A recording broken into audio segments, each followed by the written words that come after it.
పెళ్ళికుండునా నీ ప్రేమ, కన్న తల్లికుండునా నీ ప్రేమ, అన్నకుండునా నీ ప్రేమ, కన్న తండ్రికుండునా నీ ప్రేమ. యేసయ్యా యేసయ్యా యేసయ్యా యేసయ్యా యేసయ్యా. దేవునికి స్తోత్రం చెప్పండి, హల్లెలూయా. కాబట్టి గొర్రెలు పచ్చిగా ఉన్న చోట గొర్రెలు ఉరుకుతాయి కదా, పచ్చిగా. ఇప్పుడు మంచి గడ్డి, వాక్యమైన పచ్చి గడ్డి దగ్గరికి వచ్చాం మనము. వాక్యమైన పచ్చిగా కదా, వాక్యమైన పచ్చి గడ్డి దగ్గరికి వచ్చి మేత మేస్తే బలంగా తింటాం, నడుమాతది, ఉరుకాట పారాట కొట్టాడతాం పడుతుంది పోటీలతో కదా.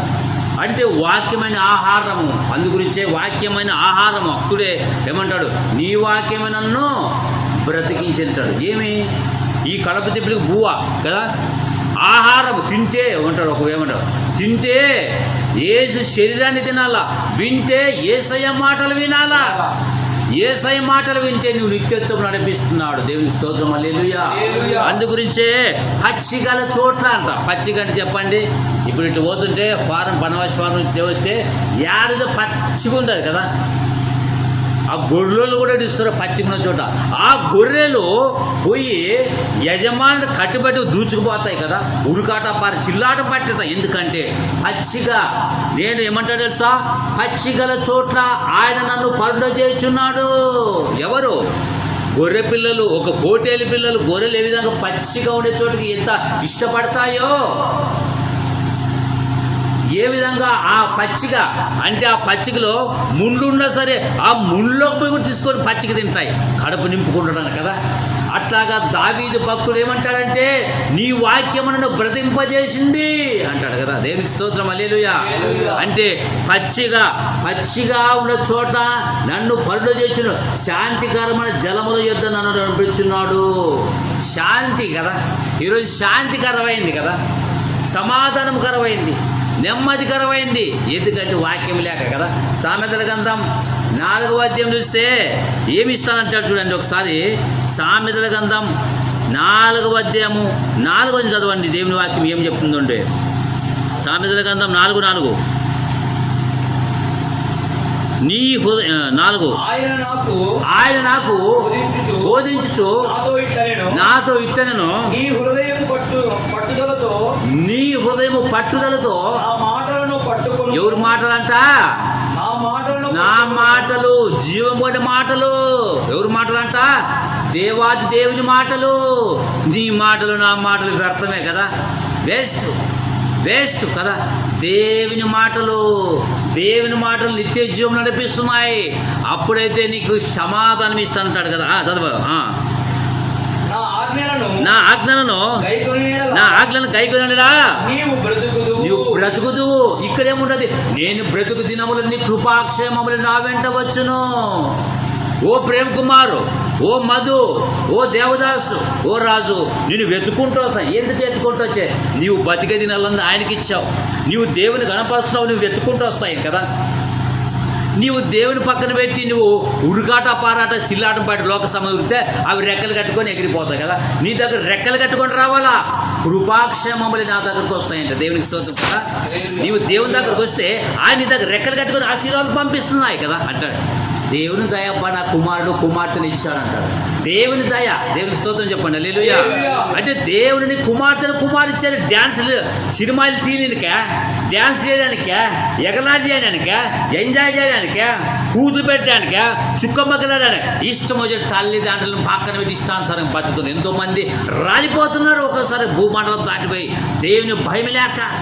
అందు గురించే దేవుని భయం భక్తిలోనికి పిల్లల, దేవుని భక్తులు పెంచాలా.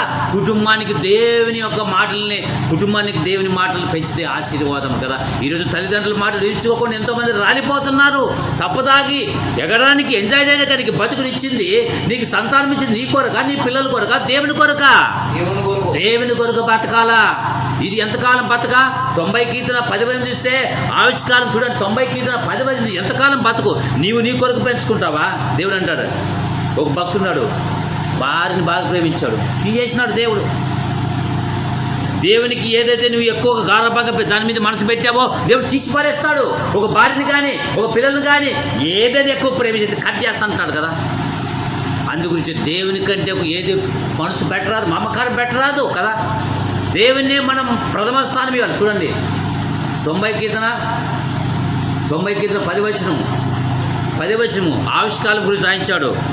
మా ఆయుష్కాలము 70 సంవత్సరములు అధిక బలము నెలలా 80. ఇది గ్యారెంటీ అని చెప్పండి. ఇది మళ్ళీ కదా 50. ఇంకెంతకాలం బతాం, ఎంత తిండి తింటాం, ఎంత ప్రార్థన చేస్తున్నాము, ఎంత పని చేస్తున్నాము, ఎంత దేవునికి ఇస్తున్నాము. సోమవారం నుంచి శనివారం కాపాడాడు కదా. అంటే సోంబేరు వాళ్ళకి పరలోక రాజ్యం లేదు. సోమర్తనము తీసేసుకోవాలా, అబద్ధము తీసేసుకోవాలా, అక్రమం తీసుకోవాలా, సోంబేరితనం మానుకోవాలా, ఆసక్తిని పెంచుకోవాలా. ఆసక్తిని పెంచుకున్నప్పుడే పరలోక రాజ్యం ఇస్తారు పిల్లరా. అందుగురించే ఇక్కడ ఏమన్నా చూసావు కదా, ఇక్కడ సామెతల గ్రంథంలో నా ఆజ్ఞలను గైకొని నువ్వు బ్రతుకుదువు. సొలొమోను మహారాజు రాపించాడు పరిశుద్ధాత్మ దేవుడు. ఇక్కడ దావీదుతో రాపించాడు. నేను బ్రతుకు దినములనియు కృపాక్షేమములను నా వెంట వచ్చును. ఎందుకంటే నువ్వు బ్రతుకు దినాలను ఆయన స్వార్థ చేస్తున్నావు. కింద పడిపోతే ప్రాణాలు పోతున్నాయి. నా బిడ్డ కింద పడిపోయా మరణ దూతను పక్కన పెట్టి దేవదూతను పంపించి నువ్వు రక్షించుకుంటాడు. ఈరోజు మట్టికి మనల్సిన మనల్ని ఈరోజు సజీవులు నిలబెట్టి ఆయన సన్నిధానంలో కేకలు వేస్తున్నామంటాడు కదా. అందుగురించి ఉత్సాహగానం చేయొచ్చు, ఆయన సన్నిధికి రండి అని 100వ కీర్తన సెలవిస్తున్నాడు కీర్తనకారుడు కదా. ఉత్సాహగానం చేయొచ్చు ఆయన సన్నిధికి రండి. యెహోవాయే దేవుడని తెలుసుకోండి. మనల్ని పుట్టించను.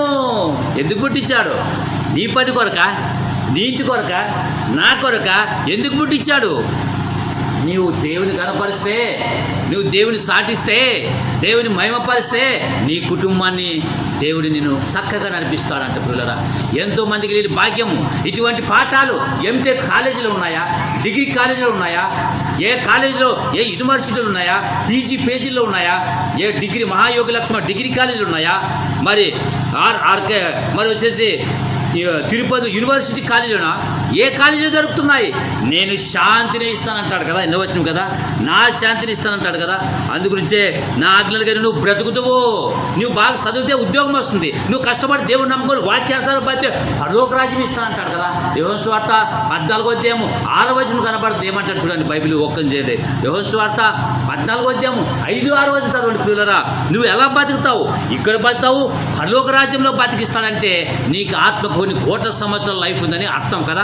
అందుగురించి పిల్లరా, నీ ఆత్మకు కొన్ని కోట్ల సంవత్సరాల ఆత్మకు విలువ ఉంది. దాని గురించి బతుకంటాడు. చూడండి యోహాను సువార్త 14వ అధ్యాయం 6వ వచనం చదవండి ఆయన. యోహాను సువార్త 14వ అధ్యాయము 5, 6 వచనం చదవండి. గట్టి చదవండి. 14వ అధ్యాయం 6వ వచనం. యేసు నేను మార్గమును సత్యమును జీవమును ఎవరి ద్వారాట? నా ద్వారా తప్ప ఎవడును ఈ ప్రపంచం ఎంతటి మొగుడైనా, ఎంతటి మనగడైనా, ఎంత మహర్షి అయినా, ఎంతటి మహానీయుడైనా, ఎంతటి వాడినైనా వీటి వరకే మంచి మాటలు చెప్తారు, భూ పెడతారు, సాయం చేస్తారు వాటికే. కానీ పరలోక రాజ్యం తీసి మనిషి మహానీయుడు ఎవరైనా ఉన్నారా? ఉన్నారా సార్ మీరు చెప్పండి అంటారు. కానీ యేసు ప్రభువు వారు చెప్తున్నాడు. చెప్పండి సార్ గట్టి చదవండి. యేసు ప్రభు చెప్తున్నాడు. యేసు ప్రభువు వారు చెప్తున్నారు, నేనే మార్గమును సత్యమును జీవమును, నా ద్వారానే తప్ప ఎవడును తండ్రి అనగా యెహోవా దేవుడు తండ్రి ఉన్నాడు. మనకు ఒక తండ్రి శరీర సంబంధం మా అప్ప బీసన్న శంకరమ్మ గర్భంలో నేను వచ్చాను. మన ఆత్మకు తండ్రి ఉన్నాడు. ఎవరు? కదా. అందుగురించే హెబ్రీ పత్రికలో మనకు కన్న తండ్రి ఉన్నాడంట కదా. హెబ్రీ పత్రికలో చూస్తే ఈ శరీరానికి తండ్రికి భయపడతారు. ఎరా తిక్క పని చేస్తారు, కొడితే కరెక్ట్ సైడ్ సెట్ అయిపోతుంది కదా. ఇప్పుడు ప్రేమ కుంకుమ తాగితే ఒక మాట పిడిస్తే గర్రాన్ని తిరిగి ఇంటికి వస్తారు. మన ఆయన వచ్చినాడు భయపడుతున్నారు కదా. మరి ఆత్మల తండ్రికి ఎంత భయపడాలి చెప్పండి? శరీర సంబంధమైన తండ్రికే భయపడితే ఆత్మల కన్న తండ్రికి ఎంత భయపడాలా? చూడండి హెబ్రీ పత్రిక, మరి హెబ్రీ రాసిన పత్రిక చూస్తే మరి 12వ అధ్యాయం చూస్తే ఇక్కడ కనబడుతుంది ఒక మంచి మాట కదా. మరి ఇక్కడ చూడండి 7వ వచనం చూడండి ప్రియులారా. 5వ వచనము నా కుమారును, హెబ్రీ పత్రిక 12వ అధ్యాయము 5వ వచనం చూడండి ప్రియులారా. మరియు ఆ, నా కుమారుడా, ఆ, ప్రభువు చేత శిక్షను ఆ, తృణీకరించుకుము. తృణీకరించకము. ఆయన నిన్ను ఎవరు గద్దించినప్పుడు నిన్ను గద్దించినప్పుడు అబ్బా ఎవ్వో నన్ను గద్దించాడబ్బా అని కొండవుతాడు. మీ నాయన మా నాయన తిట్టాడు. కొంతమంది ముడి వేసుకొని చచ్చిపోయేది. మీ నాయన తిట్టాడు, ఉరి వేసుకొని చచ్చేది. ఎంతోమంది సైతాన్ తోటి ఉరేసుకొని చచ్చేది, కాలంలో పడి చచ్చిపోయేది. రకరకాలుగా ఉరేసుకొని చచ్చిపోతాడు. ఎందుకంటే ఈ బతకరాదా? సైతానికి చోటు ఇచ్చావు కాబట్టి ఎత్తుకొని పో. కాలంలో పాటు ఎన్నో వాడు మనిషిని నాశనానికి నరకానికి తీసుకొని పోతున్నాడు. అందుగురించే వాక్యం లేక కుటుంబాలు పాడైపోతున్నాయి. అందుగురించే యెహోవా యందు భయభక్తులు కలిగించడం వలన మనుషులు చెడుతనం విసర్జించేదరు. సామెతల గ్రంథం 16:5 రాయించాడు పరిశుద్ధాత్మ దేవుడు. యెహోవా యందు భయభక్తులు కలిగి ఇందుట వలన మనుషులు చెడుతనంపులు అంటే ఏమి? చెడ్డ గుణాలు, అబద్ధాలు, మోసాలు, ఇంకా రకరకాల చెడ్డ గుణాలు అన్నీ బయటికి పోతాయి. దేవుని సన్నిధానంకి వస్తే, దేవుని రాజ్యంకి వస్తే, దేవుని సన్నిధానంకి వస్తే నీలో ఆపరేషన్ చేస్తాడు దేవుడికి కదా. వాక్యం ద్వారా ఆపరేషన్. నీ బతుకును మార్చేస్తాడు. నీ జీవితాన్ని మార్చేస్తాడు. నీవు బతుకు దినాలన్నీ ఆయనకు సమర్పిస్తే ఒక మంచి పౌలు వలె బతుకుతాడు కదా. ఒక ఆకుల ప్రిస్కిల్ల వలె, ఒక యేసు వలె. అందుగురించే శాంతి లేక, సమాధానం లేక అల్లాడిపోతున్నట్టు పోతూ, అయ్యా నాకు శాంతి లేదా అంట. ఎక్కడికి పోతే కాశీపోతారు, శాంతి లేదు. ఎక్కడో దేశ దిమ్మలో తిరుగుతారు, శాంతి సమాధానం లేదు. ఎక్కడ పోయినా మంచానికి 4 కోలే కదా. యేసు దగ్గరికి వస్తే పరలోక రాజ్యం ఇస్తానంటాడు, నీకు శాంతిని ఇస్తానంటాడు కదా. అందుగురించే చూడండి 12వ అధ్యాయము 8వ వచనము, ఈ శరీర సంబంధం అని ఒక తండ్రి ఉంటే ఆయనకు లోపడతాం. మరి ఆత్మల కన్న తండ్రి దేవునికి ఇంకెంత భయపడాలి కదా. 12వ అధ్యాయము 8వ వచనం అంటే 8వ వచనం చదవండి. 9వ వచనం కదా, 9వ వచనము 12:9 హెబ్రీ. మరియు శరీర సంబంధులైన తండ్రులు మాకు శిక్షకులై ఉండిరి. వారి యందు భయభక్తులు కలిగి ఉంటిమి. అట్లయితే ఆత్మలకు ఆత్మలకు తండ్రి అయిన వారికి మరి ఎక్కువగా ఎట్లా బతకాలంట? ఎగరలాడి బతకాలా? ఎట్లా బతకాలా? లోబడి బతకాలా. దేవుని సోదరు చెప్పండి హల్లెలూయా. ఎట్లా బతకాలంట? లోబడి బతక. మనం ఎవరు తెలుసా? మన ఆత్మల కన్న తండ్రి అయిన దేవునికి మనం నలుగురు దేవుని స్తుతించాం కదా. మనమంతా లోబడి బతకాలా. ఆయన మాటకు లోబడి జీవిస్తే నీకు నిత్యత్వం ఇస్తానంటాడు. పిల్లరా ఒక్కసారి ఆలోచించాలి కదా. అందుగురించే ఏమంటాడు తెలుసా? నీ ప్రవర్తన అంతటి ఆయన ఒప్పుకోవాలంట. నీ బుద్ధిని ఆధారం చేసుకో. దేవునికి సమయం వెళ్ళి చూడండి. మరి చదవండి ఆయన మాట. మరియు శరీర సంబంధులైన తండ్రులు మాకు శిక్షకులయుండిరి. వారి యందు భయభక్తులు కలిగి ఉంటిమి. అట్లయితే మన ఆత్మలకు తండ్రి ఎవరు చెప్పండి? మన ఆత్మల కన్న తండ్రి కదా. ఆత్మకు శరీరానికి ఎవరు? తల్లిదండ్రులు. శరీరం ఎవరిది? తల్లిదండ్రులది. ఆత్మ ఎవరు చెప్పండి? నీలో ఉన్న ఆత్మ నీలో నీ బ్రహ్మ కడకు సచ్చినాక ఏమవునో ఏమన్నది. సచ్చినాక తక్కడే బుక్కుడు అంటారు. తక్కడు కాదు. నీ శరీరాన్ని మట్టి పోతుంది, ఆత్మ వివరిపోతుంది. నీ శరీరం మట్టి అయిన తర్వాత లేకపోతే మట్టి తిన్నా కూడా మట్టి దేవునికి అప్పు చెప్పాల్సిందే. ఆ రోజు చేపలు తిన్నావు కదా. యేసు బయటికి రా, చేప తిందుకు కక్కిస్తాడు. నా బిడ్డను తిన్నావు కదా. ఆయన తీర్పు ముందు అగ్ని తిన్నారు కదా. మట్టి చేపలు తింటే కూడా ఆ రోజు కక్కాల్సిందే. ఆ రోజు దేవుని దగ్గర తీర్పు ముందు నిలబడక తప్పదు. అగ్ని పాలైనా ఈ శరీరం మట్టి పాలైనా కాల్చి పరేసిన దేవుడు ఒక రోజు నిలబెట్టి మనల్ని లెక్కడగతాడు. నీవు 70 సంవత్సరాలు బతికావు, ఏం చేశావు? నీకు 60 సంవత్సరాలు బతికి ఏం చేశావు? ఎందుకు బతుకుతున్నావు? లేదయ్యా నా పిల్లల కొరికే బతికానంటే గెట్ అవుట్ అంటాడు కదా. నేను నీ కొరకు నా కొరకు బతికావు. నా కుమారుడు ప్రేమ నా కొరకు నా ఆస్తులు అమ్మినావు. నా కొరకు నిందలు పడ్డావు. ఆడ సోమపనగర్లో దెబ్బలు తిన్నావు. నా కొరకు గొంతు కోపెట్టుకున్నావు. నా కొరకు ఇల్లు అమ్మావు. నా కొరకు అవమానాలు పడ్డావు. నా కొరకు ఎంతో కష్టపడితివి. నా కొరకు ఎంతో అవమానాలు పడ్డావు. నా కొరకు రా, తీసుకో, పరలోక రాజు సీట్ తీసుకో అని పిలిచి సీట్ ఇస్తాడంట. సీఎంకు లేని పోస్ట్ ఇస్తాడు. ఇదేం సీఎం పోస్ట్ కదా. 5 ఏళ్ళు 10 ఏళ్ళు నీకు పరలోక రాజ్యం శాశ్వతంగా ఇస్తానంటాడు కదా. అందుగురించి నేనే మార్గమును, నేనే సత్యమును, నేనే జీవమును, నా ద్వారా తప్పంటాడు. ఇక నేను కాదు, యేసుక్రీస్తు ద్వారా తప్ప పరలోక రాజ్యం రాని బైబిల్ నీటికి రాగిస్తే మీరు అట్లా అండి మేము ఇట్లా వస్తామంటే పరలోక రాజ్యం ఏమైనా భూలోకమా? చెప్పండి. పరలోకం ఏమైనా భూలోకమా? కాదు కాదు కాదు, యేసు ద్వారానే పరలోక రాజ్యం. దేవునికి స్తోత్రం చెప్పండి. హల్లెలూయా. అందు గురించి ఇప్పుడు ఒక్కసారి ఆలోచించండి. ఈ మిలిటరీ కానీ ప్రజలు నశించి నరకానికి కూడా ఇష్టమేనా? లేదు కదా. ఒక ఆత్మ నశించి నరకానికి ఇష్టం. 99 గొర్రెలు ఇడిచిపెట్టి ఒక గొర్రె కొరికి ఏమని ఉందా? పోతే వాళ్ళే ఇడిచిపెడతావా?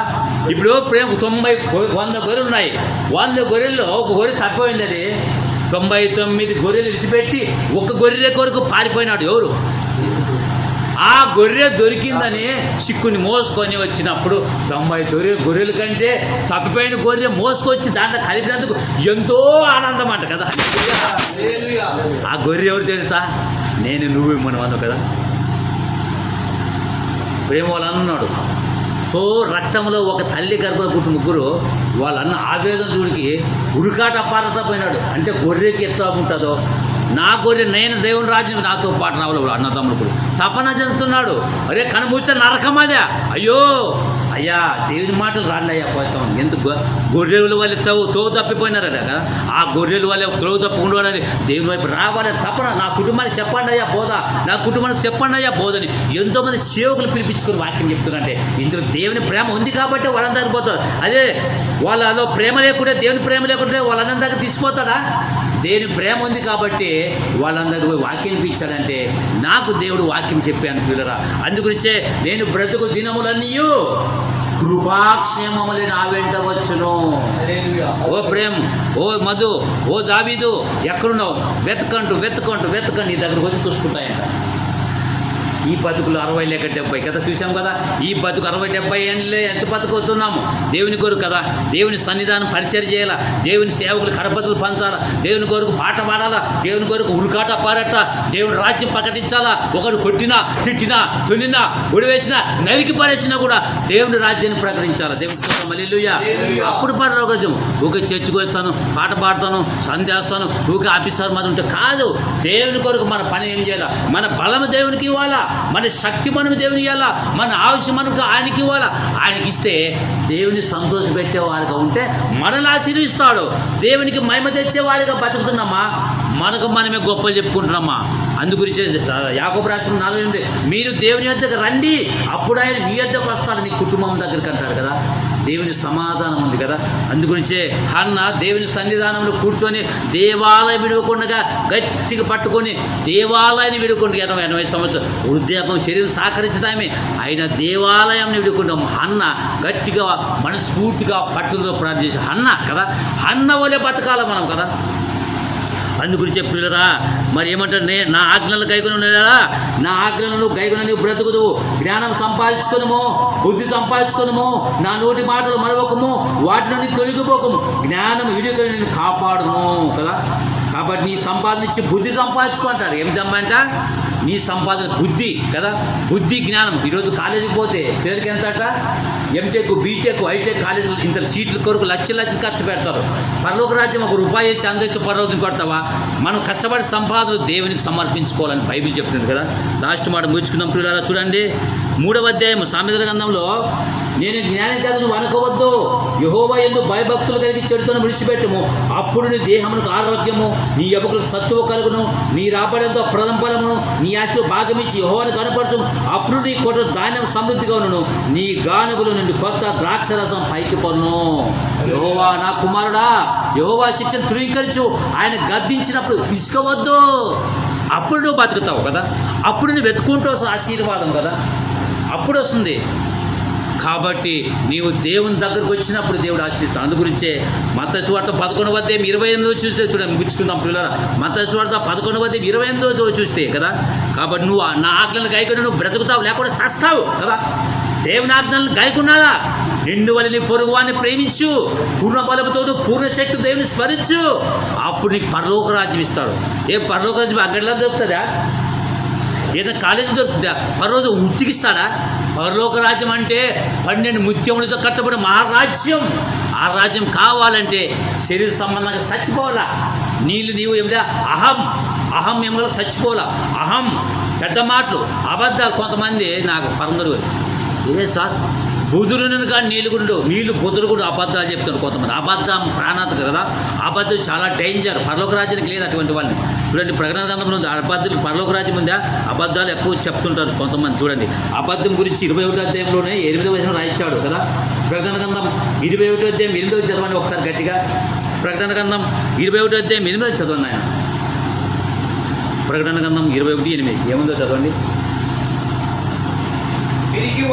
పిరికివారును అవిశ్వాసులను అసహ్యులను నరహంతకులను వ్యభిచారులను మాంత్రికులను విగ్రహార్థికులను అబద్ధికులను అగ్నిగంధకములో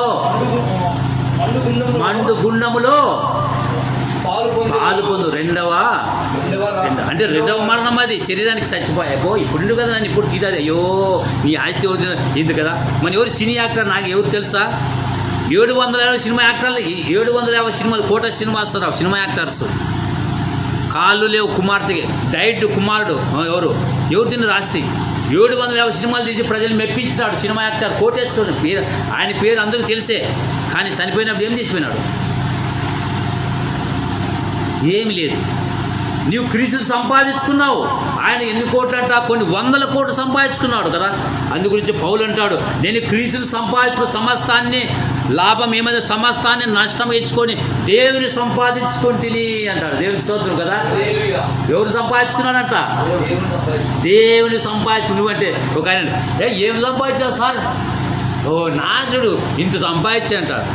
అది భూమిని అవుతుందంట. సంపాదించుకుని తప్పలేదు, ఆశ ఉండొచ్చు దూరా, కానీ ఇన్ని ఎకరాలు భూమిని అవుతుందంట. మనం చూసి ఒరే నా భూమికి రావాల్సిన భూమిని చూసి సంపాదించు. ఆశను బట్టి ఇట్టి చెప్తారు. భూమిని సంపాదించుకుంటావు. భూమి సంపాదిస్తే కష్టపడి ఒక వేల దానాలకు సాయనా, కానీ నీ కడుపు తిప్పికే కాదు 10 మంది బతకాలి కదా. పక్షులు అన్ని ఒడ్లు అనేక విధాలు బతుకుతాయి. ఆ ఒడ్లు కింద పడిన పక్షులు తింటాయి. ఆ పక్షులు తిన్నప్పుడు ఏమవుతాయంటే అవి కడుపు నిండుకుంటాయి కదా. దేవునికి స్తోత్రం, హల్లెలూయా. మనమే తిని మనమైతే కాదు, అది యొక్క జీవ జంతువులు, పేద సాధలు ఆ యొక్క ఏమిటంటే మరి పక్షులు తిని ఆనందిస్తాయి కదా. ఒక్కసారి ఆలోచించాలి. నేను బ్రతుకు దినములని కృపాక్షేమం నా వెంట వచ్చును కదా. ఫిలిప్పీ రాసిన పత్రిక చదవండి. ఆ సినిమా యాక్టర్ నాగేశ్వర ఎవరంట? కోట శ్రీనివాసుడు కోర్టు సంపాదించి కాటికి పోయినాడు. చూడండి, ఫిలిప్పీ రాసిన పత్రిక అది మత్తయి రండి. ఫిలిప్పీ రాసిన పత్రిక 3వ అధ్యాయము 9వ చదవండి మధు గారు. పేజ్ నెంబర్ 180, 3వ అధ్యాయము. ఫిలిప్పీ రాసిన పత్రిక 3వ అధ్యాయము మరి 7, 8, 9 చదవండి. ఫిలిప్పీ రాసిన పత్రిక 3, 7, 8 చదవండి. అయినను ఏవేమి నాకు లాభకరమైంటివో వాటిని క్రీస్తు నిమిత్తము నష్టముగా ఎంచుకున్నారు. ఎవరు? పౌలయ్య కదా. గ్రేట్ పౌలు, ప్రపంచం నెంబర్ 1 గ్రేట్ లెజెండ్ అనొచ్చు కదా. ఈయన ఎవరన్నా ఇంత సమస్తాన్ని నష్టం ఎంచుకున్నాడు. ఎవరు? పౌలయ్య. నిశ్చయముగా మన ప్రభువైన యేసుక్రీస్తుని గురించి అతి శ్రేష్టమైన జ్ఞానమిత్తము సమస్తమును నష్టముగా ఎంచుకున్నాడు. గ్రేట్ లెజెండ్ కదా. ఈయన పౌల సమస్తాన్ని నష్టం చదవను ముందు చదువు. క్రీస్తును సంపాదించుకొని ధర్మశాస్త్ర మూలమునైన నా నీతిని గాని క్రీస్తునందలి విశ్వాసములైన నీతి అనగా విశ్వాసం బట్టి దేవుడు అనుగ్రహించు నీతి గలవరై ఆయన యందు అగపడి నిమిత్తము 10 ఏ విధము చేతనను మృతుల నుండి నాకు పునరుత్థానం కలగలేని ఆయన మనం సమాధానం ఆయనను పునరుత్థానం నిర్వహించు. ఆయనతో శ్రమలు భరించడం నాకు ఇష్టమైనది. ఆయన శ్రమలను భరించి నాకు మేలైనటాడు. సమాసాన్ని నేర్చుకుని ఎవరు? పౌలయ్య కదా. మనం చేస్తానమ్మా, ఎంత గ్రేట్ మ్యాన్ పౌలయ్య కదా. ఏది నాకు లాభకరమైన సమస్తాన్ని పెంట కుప్పతో దెబ్బ కుప్పగా ఎంచుకుంటారా? మేధావి ఒకప్పుడు పౌలయ్య. సౌలును పౌలుగా మార్చాడు. సమస్తాన్ని పెంటకు బ్రతుకుట క్రీస్తే లాభం, నాట్ టైప్ బట్ క్రైస్ట్ అంటాడు. బ్రతుకుట క్రీస్తే చావైన లాభం. ఏనుగు బతికిన విలువే సచ్చిన విలువ కదా. ఏనుగు బతికిన విలువే సచ్చిన విలువ. అట్లాగా మనం బతుకుతున్నామంటే పౌలు అంట, నేను బ్రతికినా ఆయనకు సచ్చినా ఆయన కొరకే, నా ఇల్లు అక్కడుంది. పరలోక రాజ్యంతో సంబంధం. ఈ ఉదయకాలంలో పరలోక రాజ్యంతో సంబంధం మనకి ఇచ్చాడు. ఏం ప్రేమ! ముగ్గురు ఉన్నారా? దేవుడు టెంగు చూసి ఏమయ్యా మీరు ఎత్తి అంటారా? ఎక్కడ ఇద్దరు ముగ్గురు అక్కడే ఉంటాను మాటికి మహాదేవుడు. దేవుని స్తోత్రం, హల్లెలూయా. ఈ ఉదయకాల సమయంలో పరిశుద్ధాత్మ దేవుడు చెప్తున్నాడు, ఏవేవి లాభకరమైనవో కదా, ఏవేవి లాభకరమైనవో ఏమంటే తెలుసా? మరి అవి లాభకరం, వాటిని క్రీస్తు నిమిత్తం నష్టముగా ఎంచుకున్న మహనీయుడు ఎవరైనా ఉన్నారా? పౌలయ్య కదా. మన అందరి ముంగూర్తుగా మనం ఆదర్శవంతంగా ఉండాలని, నా పిల్లలు నా కొరకు బతకాలని, నా రాజ్యంగా రావాలని పరిశుద్ధాత్మ దేవుడు పౌలు భక్తులు రాపించాడు. ఇది బ్రతుకుట కదా, క్రీస్తే లాభం అంటాడు కదా. అందుగురించి దావీదు కూడా రాపించాడు, నేను బ్రతుకు దినములన్నీయో కృపాక్షేమములే. కృప అంటే కృపాక్షేమములు. వెతుక్కుంటూ పో. పలానింట్లో దరిద్రులు శాపంలో ఉన్నారు, కష్టాల్లో ఉన్నారు, పో వెతుక్కుంటూ వస్తాయి. ఆశీర్వాదములు వెంట వస్తాయి కదా.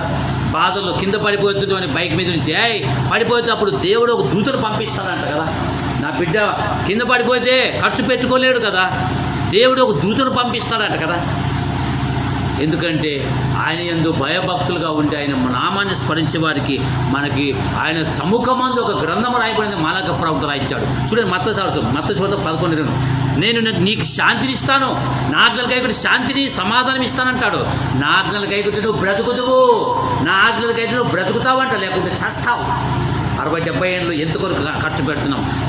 చూడండి, మత్తయి 11:11-20 చదవని పుచ్చుకుందాం. మత్తయి సువార్త 11వ అధ్యాయము 28 చదవండి పిల్లరా. పచ్చిక చోట, ఇక్కడ ఏమింది?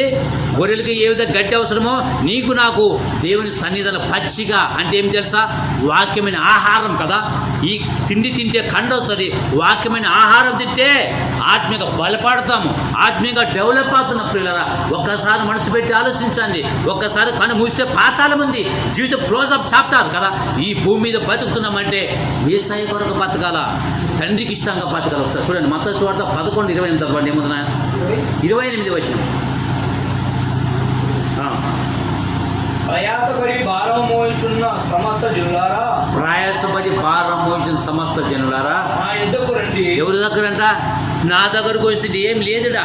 ఇక్కడ ఏముంది? ఇక్కడ పరిశుద్ధాత్మ దేవుడు తన సేవకుల బైబిల్ దేవుడు మాట్లాడుతున్నాడు కదా. ఇక్కడ ఇది కాలేజీ కాదంటే గొప్ప పరిశుద్ధాత్మ దేవుడు యొక్క మాటలు వినిపిస్తున్నాడు ఇక్కడ. నీ ద్వారా ఎవరికైనా చెప్పవచ్చు.